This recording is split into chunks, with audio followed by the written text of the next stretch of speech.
Chào mừng quý vị đang đến với chương trình Điểm tin quốc tế phát sóng ngày 8 tháng 11. Thưa quý vị, hôm nay Trung Quốc bắt đầu một sự kiện quan trọng có thể ẩn chứa câu trả lời liệu Chủ tịch Tập Cận Bình có còn cầm quyền tiếp tục hay không. Đáng nói là cũng trong sự kiện này, Bắc Kinh dự kiến sẽ thông qua văn kiện lịch sử dưới thời ông Tập, có thể định hình tương lai của nước này. Văn kiện này là gì? Có phải Chủ tịch Tập vừa được trao quyền mới huy động quần chúng tham gia chiến tranh? Đó cũng là nội dung chính của Điểm nóng FBNC ngày hôm nay. Xin mời quý vị đón xem.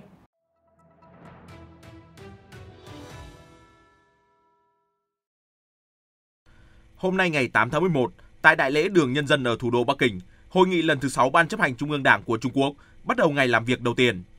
Phát biểu khai mạc kỳ họp, Chủ tịch Trung Quốc Tập Cận Bình giới thiệu dự thảo nghị quyết về những thành tựu lớn vào quá trình lịch sử của Đảng Cộng sản Trung Quốc trong 100 năm tồn tại. Tân Hoa Xã cho biết, nếu được thông qua, đây sẽ là văn kiện lịch sử thứ 3 trong suốt một thế kỷ trường tồn của Đảng Trung Quốc.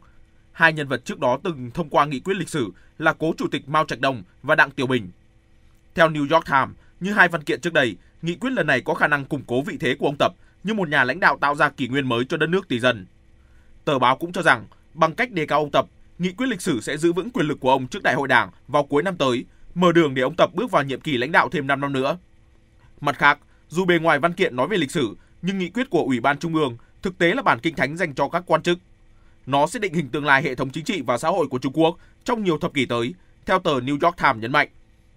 Đồng tình với ý kiến này, tờ Economist nhận định, Chủ tịch Tập Cận Bình đang muốn viết lại lịch sử Đảng Trung Quốc để củng cố vị thế của ông. Văn kiện không chỉ nhìn lại quá khứ mà còn hướng về tương lai. Và trong mắt nhà lãnh đạo, tương lai chính là ông Tập, theo chuyên gia Joseph Fieldsmith từ Đại học Boston nhận định. Giới phân tích còn cho rằng, tương lai quan hệ giữa Trung Quốc với Đài Loan cũng sẽ được đề cập trong hội nghị diễn ra tuần này. Căng thẳng vẫn chưa hạ nhiệt ở eo biển khi vừa qua chỉ trong vòng 24 giờ, Trung Quốc đã đưa 20 máy bay chiến đấu xâm nhập vào vùng nhận dạng phòng không ADIZ của hòn đảo. Đây là lần xâm nhập nhiều nhất trong hơn một tháng qua. Đáng chú ý hơn, chiến đấu cơ Trung Quốc thậm chí còn xâm phạm ADIZ Đài Loan hôm 8 tháng 11 khi cố đuổi theo một máy bay do thám Mỹ, theo Taiwan News đưa tin. Cũng nói về Trung Quốc, tờ Asia Nikkei vừa cho hay, Chủ tịch Tập Cận Bình đã được trao quyền có thể huy động nhân dân tham gia chiến tranh mà không cần sự đồng ý của Quốc hội. Quyền lực mới cho phép lãnh đạo linh động, thay đổi một số luật liên quan, huy động vũ trang khi đất nước rơi vào chiến tranh. Thông tin được đưa ra sau khi có báo cáo, Đài Loan sẽ tăng cường huấn luyện binh sĩ dự bị từ 2 năm một lần thành mỗi năm một lần. Đài Loan cũng đặt mục tiêu thành lập cơ quan quốc phòng toàn diện năm 2022 để giúp hòn đảo sẵn sàng đánh trả cuộc xâm lược tiềm tàng từ bên kia eo biển.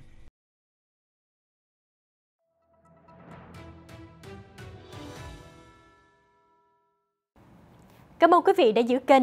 Còn bây giờ, tiếp tục chương trình sẽ là phần điểm tin nhanh về tình hình thế giới trong 24 giờ qua. Thưa quý vị, Tajikistan hồi tháng trước cho biết Trung Quốc tài trợ 8,5 triệu USD để xây một căn cứ quân sự ở biên giới giáp Afghanistan. Tuy nhiên, binh sĩ Trung Quốc sẽ không đồn trú. Đây là dấu hiệu mới nhất cho thấy Bắc Kinh ngày càng vương vòi ở Trung Á.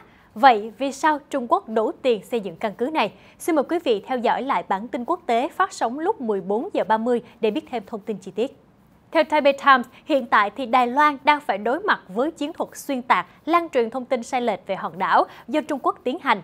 Cơ quan phòng vệ Đài Loan cho biết đã theo dõi và nắm bắt những thông tin sai lệch đang được chia sẻ trên các trang mạng xã hội. Quý vị có thể xem lại bản tin thời sự quốc tế phát sóng lúc 11 giờ trên kênh FBNC để tìm hiểu thêm về cuộc chiến này.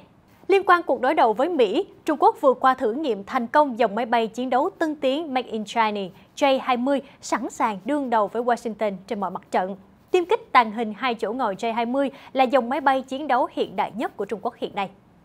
Trong một diễn biến khác, theo kết quả khảo sát do Đại học Suffolk tiến hành, tỷ lệ ủng hộ Tổng thống Joe Biden đã giảm xuống còn 37,8%.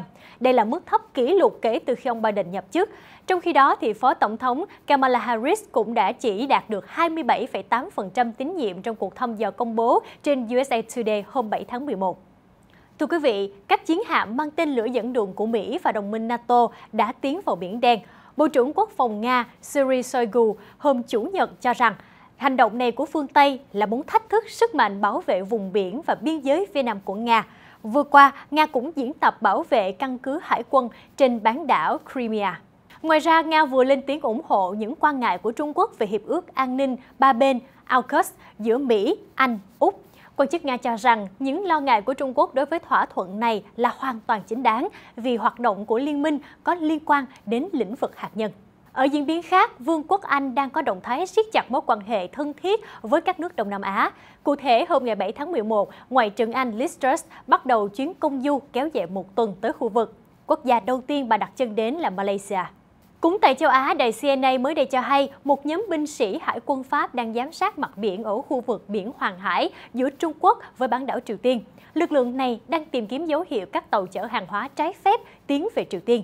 Đây là nhiệm vụ quốc tế liên quan đến lệnh trừng phạt cấm vận của Liên Hợp Quốc đối với Bình Nhưỡng.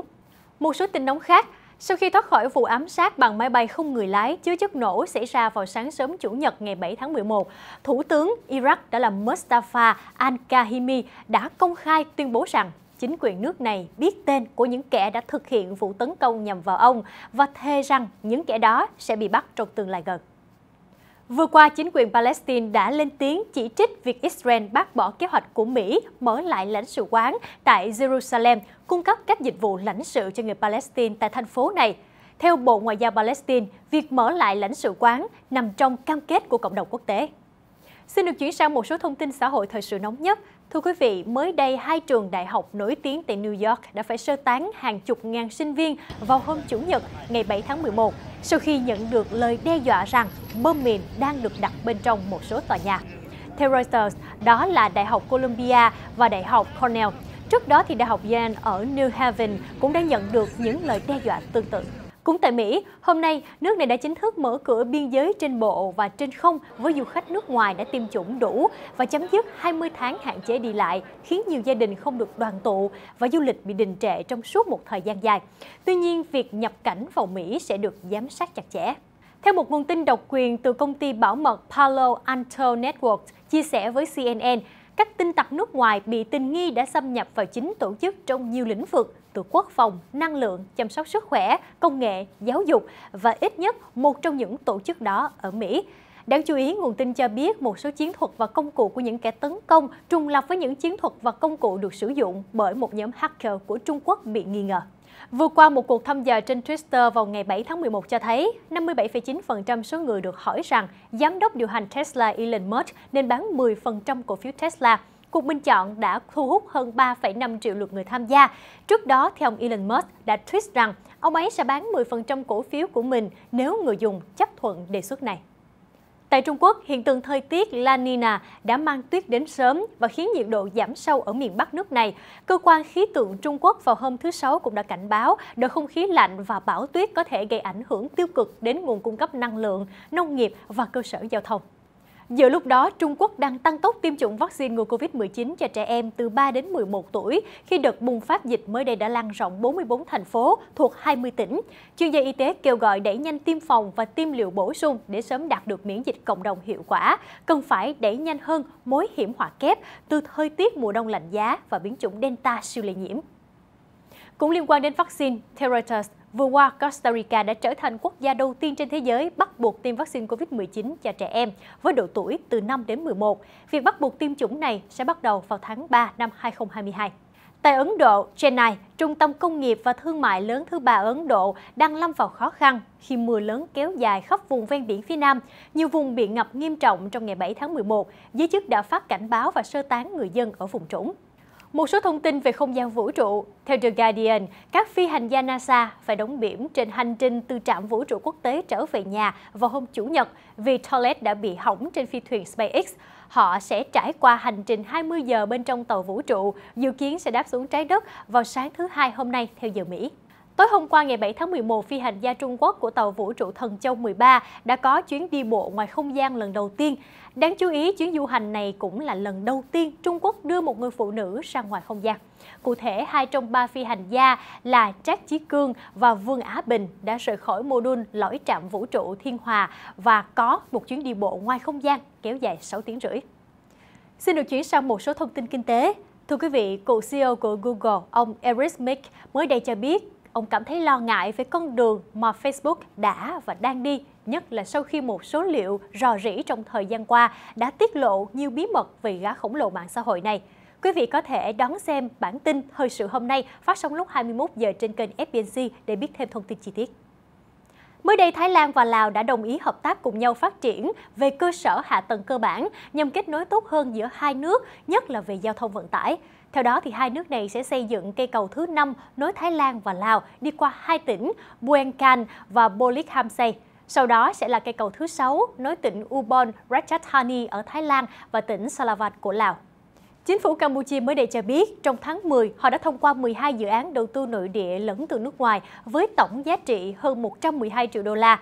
Trong số các dự án nổi bật có công trình xây dựng nhà máy sản xuất bánh xe ở tỉnh Kampong Speu với tổng số vốn hơn 4,3 triệu đô la và dự kiến tạo ra ít nhất 397 việc làm.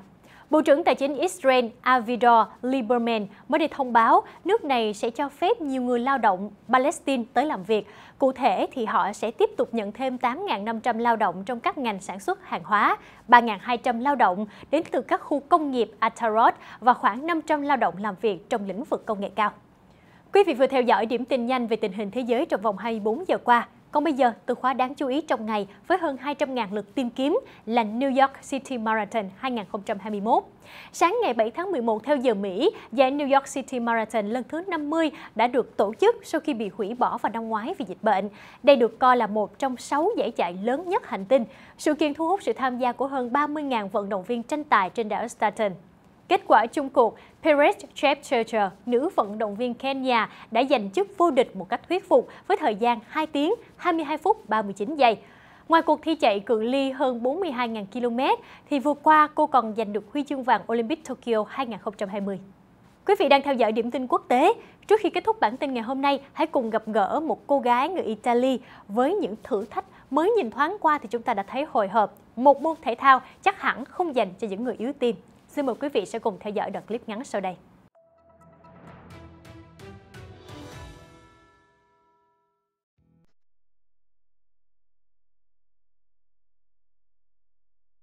Vận động viên trượt băng người Ý Miriam Campoleoni đã khiến người Bolivia như thót tim khi chứng kiến cảnh cô băng qua một dòng sông đóng băng trên một sợi giày.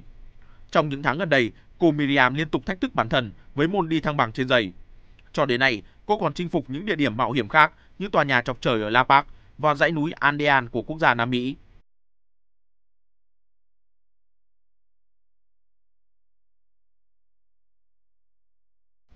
Tôi đã quen đi trên giày ở những dãy núi, ở các khu vực tự nhiên, nhưng thực sự rất sốc khi thử thách ở nơi mà bên dưới là người đi qua lại, nơi chỉ thấy các tòa nhà, máy bay, nhưng đó là một trải nghiệm thú vị.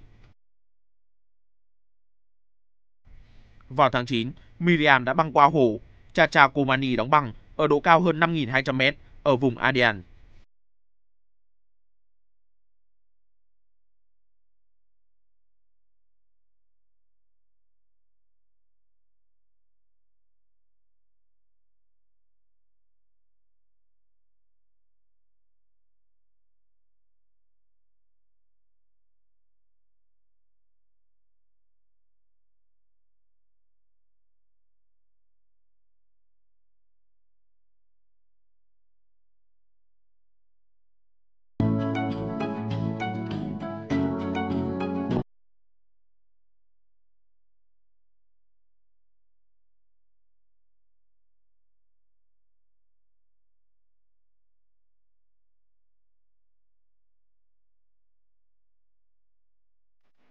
Những hình ảnh vừa rồi cũng đã khép lại bản tin điểm tin quốc tế. Xin chân thành cảm ơn quý vị đã quan tâm theo dõi. Ngọc Nhi xin chào và hẹn gặp lại trong những bản tin tiếp theo trên các nền tảng của FPC.